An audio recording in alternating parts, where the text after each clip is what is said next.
Hello everyone. बहुत ही महत्वपूर्ण प्रश्नों की श्रृंखला इस चैनल पे चल रही है जो आगामी exam UPSC, Bihar PCS, Madhya Pradesh लोक सेवा आयोग और उत्तर प्रदेश लोक सेवा आयोग यूपी पीसीएस और उत्तर प्रदेश लोक सेवा आयोग आरओ और उत्तर प्रदेश सब ऑर्डिनेट सर्विस के लिए बहुत ही महत्वपूर्ण है। इन प्रश्नों के वीकेंड जो 7 वीडियो के बाद जो वीकेंड में आएगा वीडियो, उसमें आपको बताया जाएगा कि आपका टेस्ट पेपर लगा हुआ इसी चैनल की वेबसाइट पर वो टेस्ट आपको देने को मिलेगा और उसमें आप टेस्ट में पार्टिसिपेट कीजिए और अपने नॉलेज के परखिए कि क्या आप कितना वहां पर स्कोर कर रहे हैं। ठीक है, तो जो प्रश्न हम यहाँ डिस्कस कर रहे हैं इन्हीं प्रश्नों को प्लस इन जो प्रश्न को डिस्कस कर रहे हैं उनसे जो फैक्ट बन रहा है उनको बेस पे ये पेपर तैयार हो रहा है। ठीक है, तो आइए देखते हैं आज का वो पहला प्रश्न दिया गया है, ऋग्वेद का कौन सा मंडल पूर्णतया सोम को समर्पित है। ऑप्शन दिया गया है ए 7वां मंडल, ए दिया गया है 7वां मंडल, बी दिया गया है हमारा 8वां मंडल और सी दिया गया है हमारा 9वां मंडल और डी दिया गया है हमारा 10वां मंडल। तो बताइए कौन सा मंडल पूर्णतया सोम को समर्पित है। सोम को जो समर्पित है वो हमारा 9वां मंडल है। कौन सा है? 9वां मंडल। ऑप्शन सी जो है इसका करेक्ट आंसर है। सोम क्या है? ये आर्यों का मुख्य पेय है। कौन? सोम। सोम रस का जो है आर्य का पेय पदार्थ है। ठीक है, ये जो पाया जाता है वो मंजूवत पर्वत पर पाया जाता था, मंजूवत पर्वत पर पाया जाता है। और 10वां मंडल में जो है हमारे वर्ण बताए गए हैं। नेक्स्ट क्वेश्चन की तरफ बढ़ते हैं।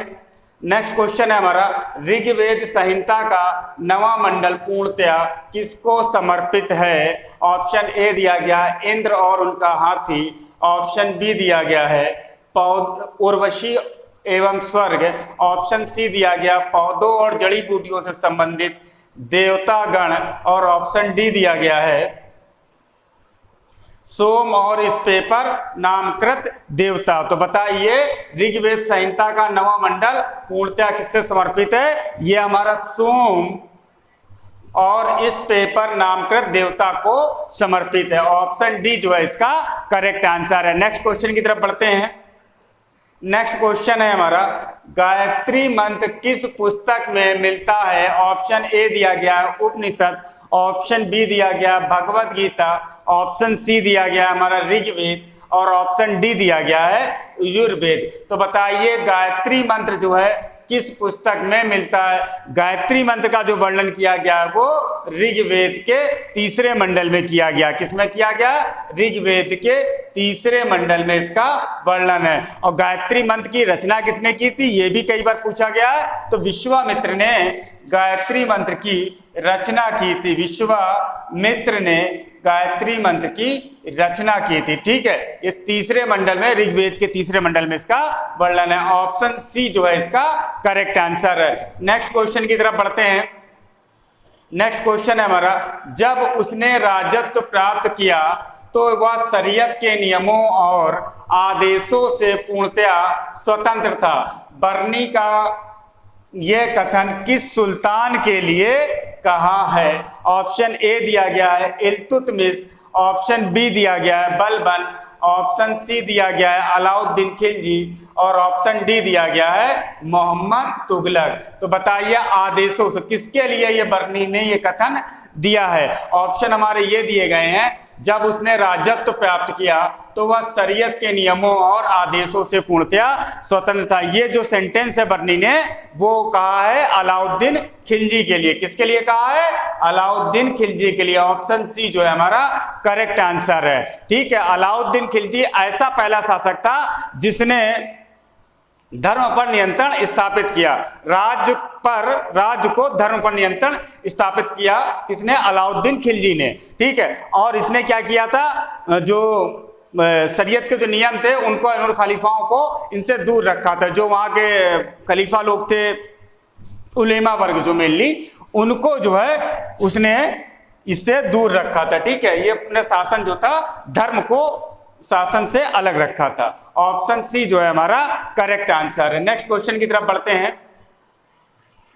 अलाउद्दीन खिलजी के प्रसिद्ध सेनापतियों में से किसने मंगोलों के विरुद्ध लड़ते हुए मृत्यु हुई? Option A Zafar Khan, option B Nusrat Khan, option C Alp Khan और ऑप्शन डी उल्गू खां। तो बताइए किसकी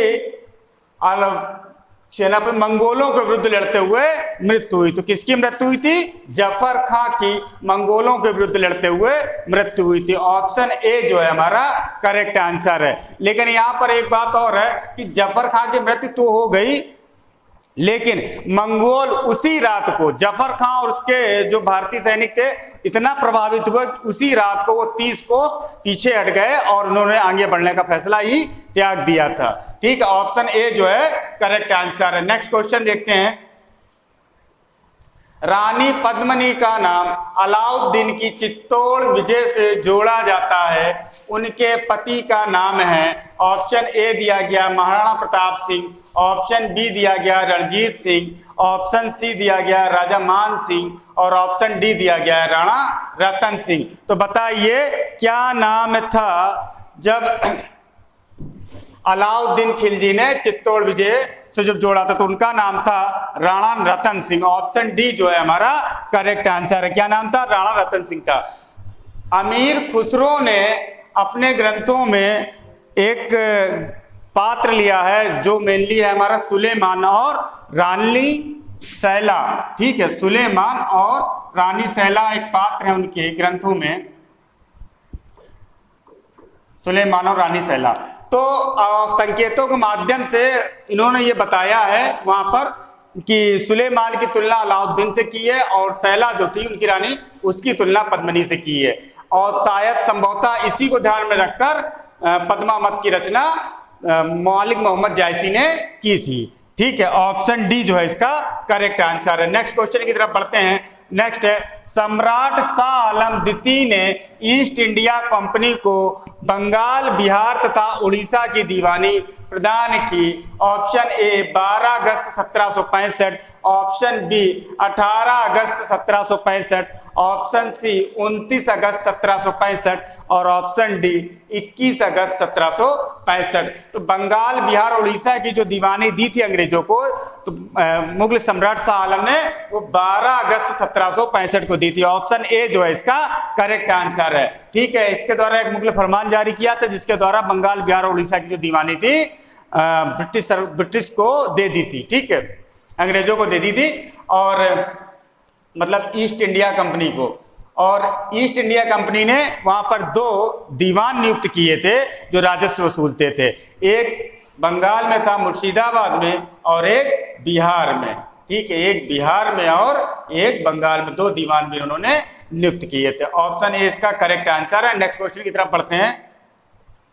रणजीत सिंह ने सुप्रसिद्ध कोहिनूर हीरा प्राप्त किया था। ऑप्शन ए शाह शुजा से, ऑप्शन बी जमा शाह से, ऑप्शन सी दोस्त मोहम्मद से, ऑप्शन डी शेर अली से।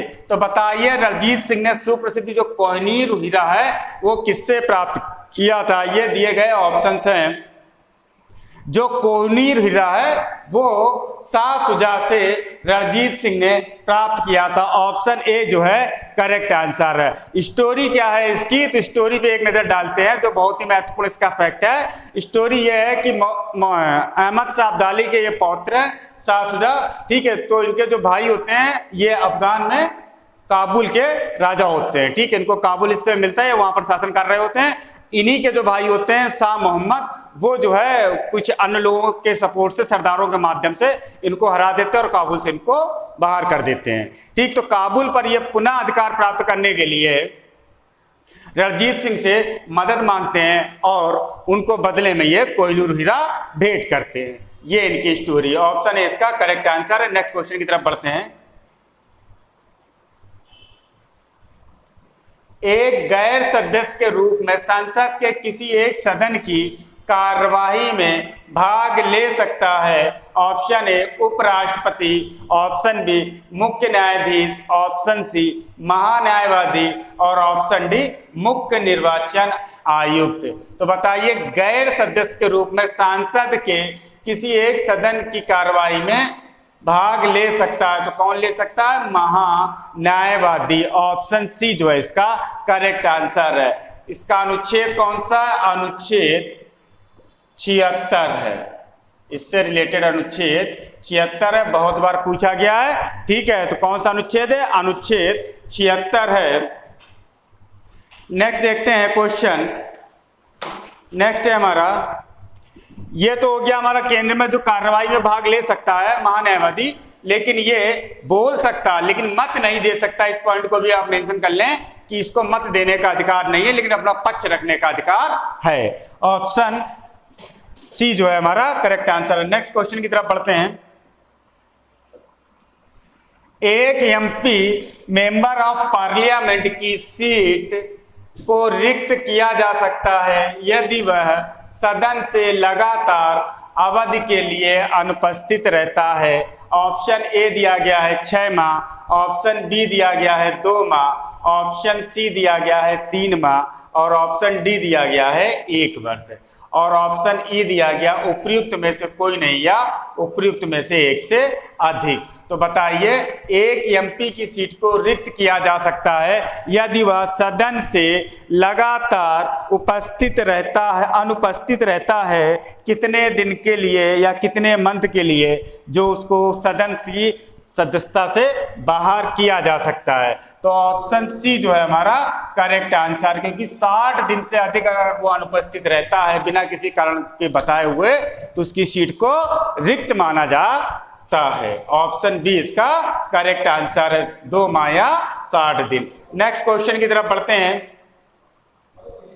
नेक्स्ट है हमारा, निम्नलिखित में से किस देश में सर्वाधिक द्वीप हैं? ऑप्शन ए दिया गया है फिलीपींस, ऑप्शन बी दिया गया है इंडोनेशिया, ऑप्शन सी दिया गया है मालदीव और ऑप्शन डी दिया गया है हमारा क्यूबा और ऑप्शन ई दिया गया उपयुक्त में से कोई नहीं या उपयुक्त में से एक से अधिक। बहुत ही बेसिक प्रश्न है, बहुत बार पूछा गया एग्जाम में। तो बताइए क्या होता है, निम्नलिखित में से किस देश में सर्वाधिक द्वीप है? किसमें स्थित है? इंडोनेशिया में सर्वाधिक द्वीप स्थित है। ऑप्शन बी जो है इसका करेक्ट आंसर है। दिए गए ऑप्शन के हिसाब से इंडोनेशिया, सेकेंड पे फिलीपींस है।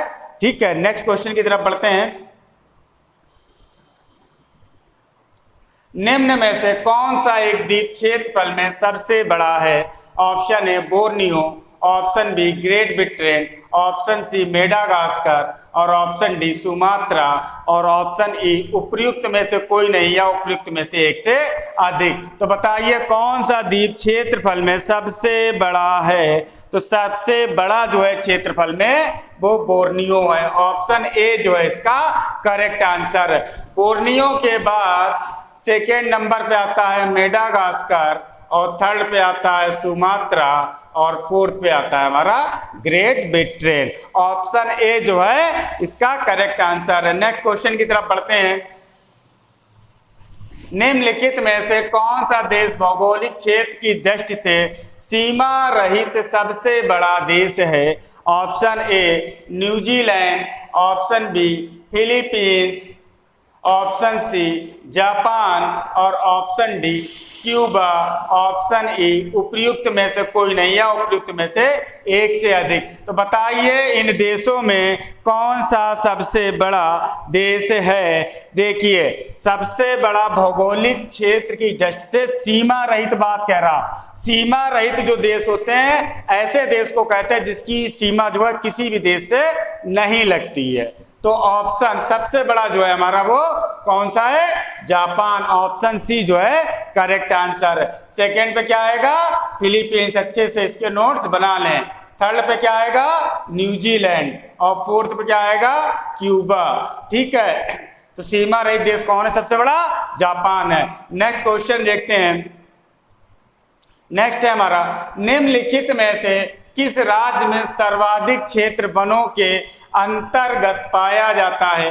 Option A Himachal Pradesh, option B Assam, option C Andhra Pradesh और ऑप्शन डी अरुणाचल प्रदेश और ऑप्शन ई उपयुक्त में से कोई नहीं या उपयुक्त में से एक से अधिक। तो बताइए, अभी रिसेंट की जो रिपोर्ट आई है फॉरेस्ट रिपोर्ट 2021 21 की। उसके तहत बताइए किसका यहाँ पर सबसे अधिक वन क्षेत्र पाया जाता है, किसका पाया जाता है, इसमें पाया जाता है अरुणाचल प्रदेश का। ऑप्शन डी जो है इसका करेक्ट आंसर है। नेक्स्ट क्वेश्चन की तरफ बढ़ते हैं। निम्नलिखित किस पहाड़ी पर पूर्वी घाट पश्चिमी घाट से मिलता है? ऑप्शन ए पालनी की पहाड़ियां, ऑप्शन बी अनाईमुडी पहाड़ी, ऑप्शन सी नीलगिरी पहाड़ी, ऑप्शन डी सेवराय पहाड़ी और ऑप्शन ई उपयुक्त में से कोई नहीं है, उपयुक्त में से एक से अधिक। तो पश्चिम पूर्वी घाट पश्चिमी घाट से मिलता है कौन सी पहाड़ियों पे? नीलगिरी की पहाड़ियों पे पूर्वी घाट और पश्चिमी घाट मिलता है। ऑप्शन सी जो है इसका करेक्ट आंसर है। ठीक है, और नीलगिरी की सर्वोच्च चोटी का नाम क्या है? दोदा बेटा। दोदा बेटा जो है नीलगिरी की सर्वोच्च चोटी का नाम है, जो दक्षिण भारत की सेकेंड हाईएस्ट चोटी है। प्रथम हाईएस्ट चोटी कौन सी है? अनाईमुडी। वो किस पर स्थित है? अन्नामलाई पर्वत पर। अनाईमुडी दक्षिण भारत की सर्वोच्च चोटी है। कौन सी? अनाईमुडी जो है दक्षिण भारत की सर्वोच्च चोटी है जो अन्नामलाई पर्वत पर स्थित है। नेक्स्ट क्वेश्चन की इसका आंसर है नीलगिरी की पहाड़ियां। ऑप्शन सी इसका करेक्ट आंसर है। नेक्स्ट क्वेश्चन की तरफ बढ़ते हैं। नेक्स्ट है हमारा कन्याकुमारी से सटी पहाड़ियां हैं। ऑप्शन ए अन्नामलाई पहाड़ियां, ऑप्शन बी नीलगिरी पहाड़ियां, ऑप्शन सी कार्डेमम पहाड़ियां और ऑप्शन डी सेवराय पहाड़ियां और ऑप्शन ई उपयुक्त में से कोई नहीं है, उपयुक्त में से एक से अधिक। तो कन्याकुमारी से जो सटी हुई पहाड़ियां हैं वो हमारी कार्डेमम की पहाड़ियां हैं। ऑप्शन सी जो है इसका करेक्ट आंसर है। ठीक है, ये जो है नीलगिरी पहाड़ियों के दक्षिण में स्थित है। कहां पर स्थित है? दक्षिण में, अन्नामलाई पहाड़ियों के दक्षिण में। अन्नामलाई पहाड़ियों के दक्षिण में ये हमारी कार्डेमम की पहाड़ियां स्थित हैं, जो हमारी कन्याकुमारी से सटी हुई पहाड़ियां हैं। ठीक है, ऑप्शन सी जो है इसका करेक्ट आंसर है। नेक्स्ट क्वेश्चन की तरफ बढ़ते हैं। नेक्स्ट है हमारा क्षेत्रफल के क्रम में भारत के 3 बड़े राज्य हैं। Option A Rajasthan, Madhya Pradesh, Maharashtra, option B Madhya Pradesh, Rajasthan, Maharashtra, option C Maharashtra, Rajasthan, Madhya Pradesh और ऑप्शन डी मध्य प्रदेश, महाराष्ट्र, राजस्थान। तो बताइए क्षेत्रफल के क्रम में भारत के 3 बड़े राज्य कौन कौन से हैं? भारत के 3 बड़े राज्य, सबसे पहले आता है राजस्थान, दूसरे पे मध्य प्रदेश और तीसरे पे Maharashtra. Option A correct answer इसका है। और चौथे पे आता है हमारा उत्तर प्रदेश। कौन सा आता है? चौथे नंबर पे, इसको भी मेंशन कर लें। नेक्स्ट क्वेश्चन की तरफ बढ़ते हैं।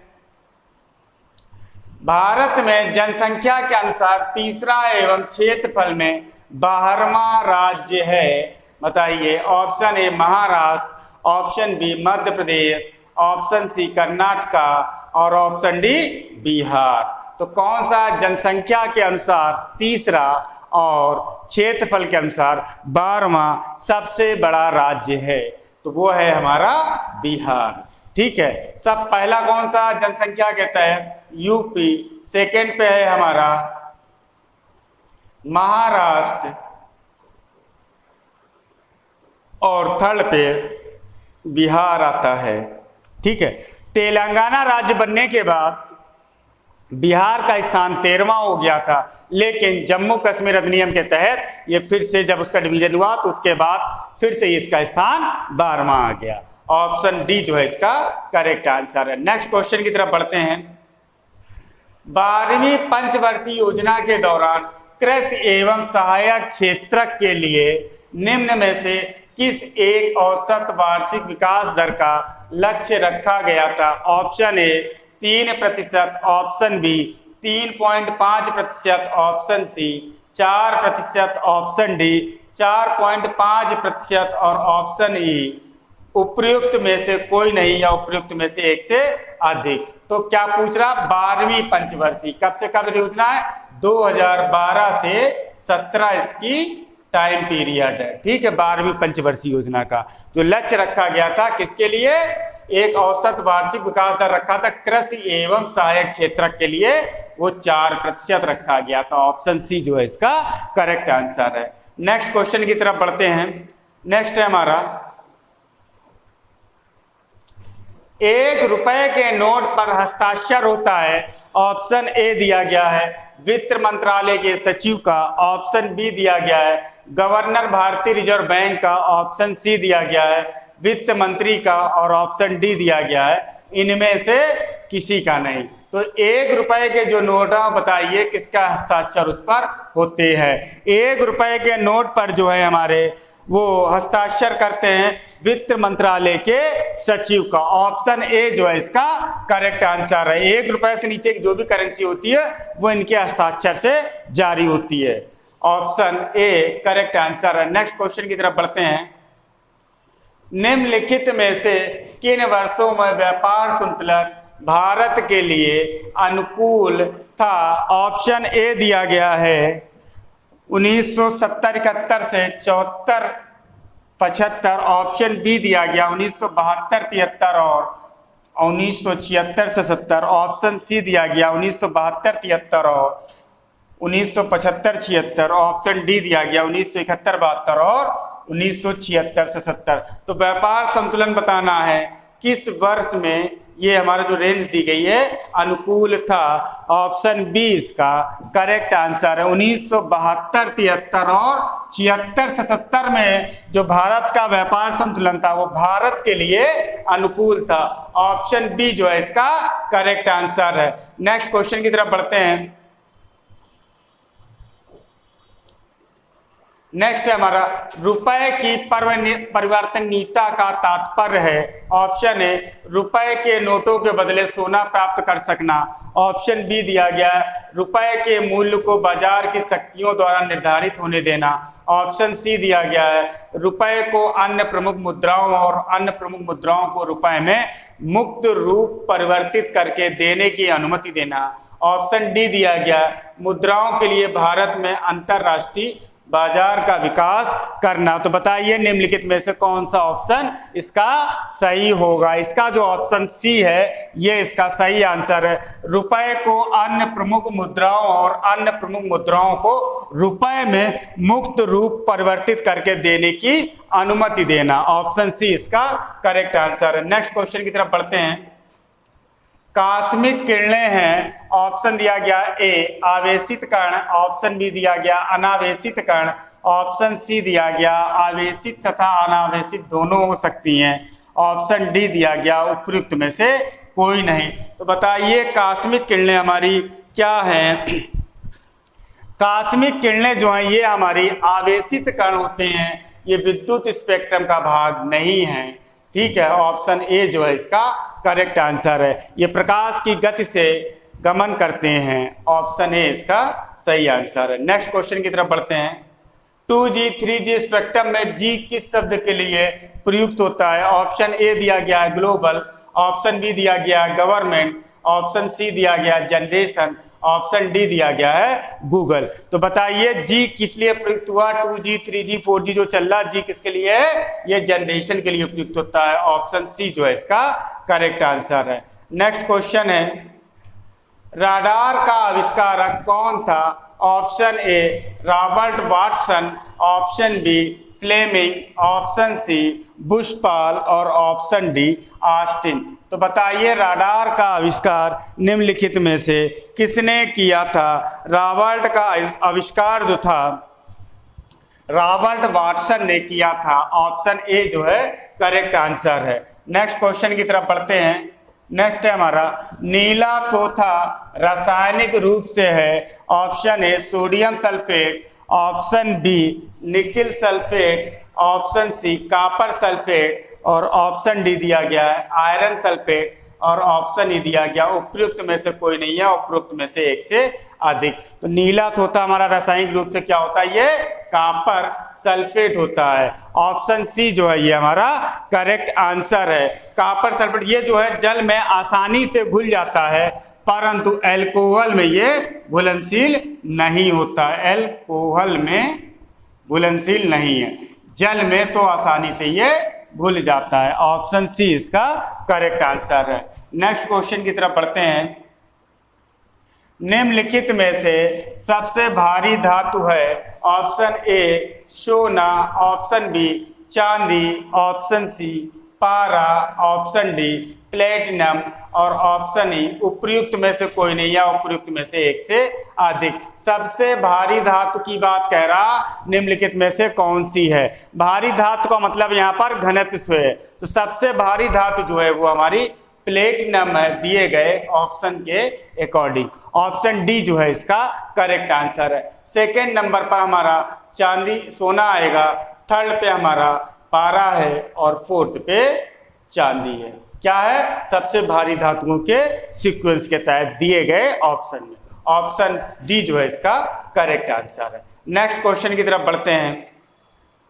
स्टेनलेस स्टील एक मिश्र धातु है, लोहे और निकिल की, ऑप्शन ए, ऑप्शन बी लोहे और क्रोमियम की, ऑप्शन सी तांबे और क्रोमियम की, ऑप्शन डी लोहे और जस्ते की, ऑप्शन ई उपयुक्त में से कोई नहीं या उपयुक्त में से एक से अधिक। तो बताइए स्टेनलेस स्टील हमारी जो है ये क्या है, किस किस का कॉम्बिनेशन होता है? देखिए स्टेनलेस स्टील जो मिश्र धातु है उसमें लोहा होता है, कार्बन होता है और क्रोमियम होता है और निकिल होता है, अर्थात लोहा, कार्बन, निकिल और क्रोमियम का मिश्रण से होता है। मिश्र धातु वे होते हैं जो एक निश्चित मात्रा मिलाकर दो या दो से अधिक धातुएं मिलाकर बनाई जाती हैं। ठीक है, तो इसमें से क्या है? उपयुक्त में से कोई नहीं। ऑप्शन ई जो है इसका करेक्ट आंसर है। दिए गए ऑप्शन में से कोई भी नहीं है। और नेक्स्ट क्वेश्चन की तरफ बढ़ते हैं। नेक्स्ट है हमारा मेंडल के आनुवांशिकता का सिद्धांत किस पर आधारित है? ऑप्शन ए कायिक जनन, ऑप्शन बी अलैंगिक जनन, ऑप्शन सी लैंगिक जनन, ऑप्शन डी उपयुक्त सभी।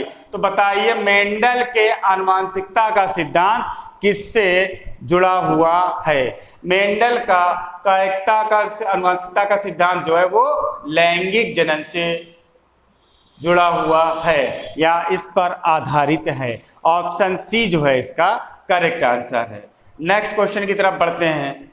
डीएनए की खोज किसने की? ऑप्शन ए जेम्स वाटसन एवं फ्रांसिस किक ने, ऑप्शन बी गेगर मेंडल ने, ऑप्शन सी जोहानसन ने, ऑप्शन डी हरगोविंद खुराना ने और ऑप्शन ई उपयुक्त में से कोई नहीं या उपयुक्त में से एक से अधिक। तो बताइए डीएनए की जो खोज है वो किसने की थी? डीएनए की खोज फ्रेडरिक मिशर ने की थी। किसने की थी? Friedrich Miescher